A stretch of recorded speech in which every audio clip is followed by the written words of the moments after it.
എൻ്റെ പേര് Amita Ganesh. ഞാൻ CUET PG എൻട്രൻസ് എക്സാമിനേഷനിൽ MA ഇംഗ്ലീഷ് പേപ്പറാണ് അപ്പിയർ ചെയ്തിട്ടുണ്ടായിരുന്നത്.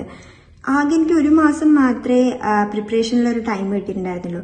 അപ്പോൾ ഞാൻ ശരിക്കും കൺഫ്യൂസ്ഡ് ആയിരുന്നു. ഇത്രയും ചെറിയ ടൈമിൽ എവിടെ നിന്ന് തുടങ്ങണം, എങ്ങനെയായിരിക്കും പാറ്റേൺ, ക്വസ്റ്റ്യൻസ്, ഇതൊക്കെ ഒന്നും എനിക്കറിയില്ലായിരുന്നു. അപ്പോഴാണ് Prepwise UG+ന്റെ വീഡിയോസ് കാണുകയും നോക്കി ഒന്ന് ഡെമോ കണ്ട് നോക്കിയിട്ട് അതിൽ ജോയിൻ ചെയ്യാന്നുള്ള രീതിയിൽ ഡെമോ കാണുകയും ചെയ്തത്.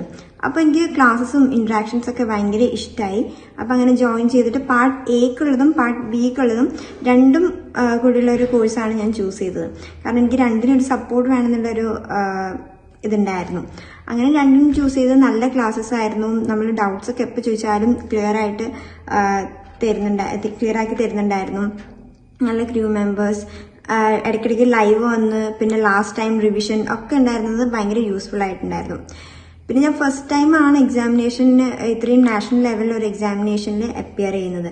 അപ്പോൾ അതിൻ്റെതായിട്ടുള്ളൊരു ഡിഫിക്കൽട്ടി തോന്നിയിട്ടുണ്ടായിരുന്നു. എനിക്കാകെ 55 ക്വസ്റ്റ്യൻസ് മാത്രമേ അറ്റൻഡ് ചെയ്യാൻ പറ്റിയിട്ടുണ്ടായിരുന്നുള്ളൂ. അപ്പോൾ കുറച്ചും കൂടി ഡീപ്പായിട്ടാണ് ക്വസ്റ്റ്യൻ വന്നേന്നൊരു ചെറിയ തോന്നലുണ്ടായിരുന്നു. ആൻഡ് കമ്പാരിറ്റീവ്ലി എ പാർട്ടായിരുന്നു ബി പാർട്ടിനേക്കാളും എളുപ്പമായിട്ട് തോന്നിയിട്ടുണ്ടായിരുന്നത്. പിന്നെ യൂണിവേഴ്സിറ്റി പ്രിഫർ ചെയ്യുന്നതെന്ന് വെച്ചാൽ സെൻട്രൽ യൂണിവേഴ്സിറ്റി ഓഫ് കേരളയും പോണ്ടിച്ചേരിയൊക്കെയാണ് പ്രിഫർ ചെയ്യുന്നത്. ഓവറോൾ UG+ന്റെ കൂടെയുള്ള നല്ല എക്സ്പീരിയൻസ് ആയിരുന്നു. എനിക്ക് തോന്നി കുറച്ചും കൂടി നേരത്തെ തുടങ്ങിയെങ്കിൽ ഒത്തിരി കൂടി നല്ലതായിരുന്നു എന്നുള്ളൊരു തോന്നലുണ്ടായി. Thank you.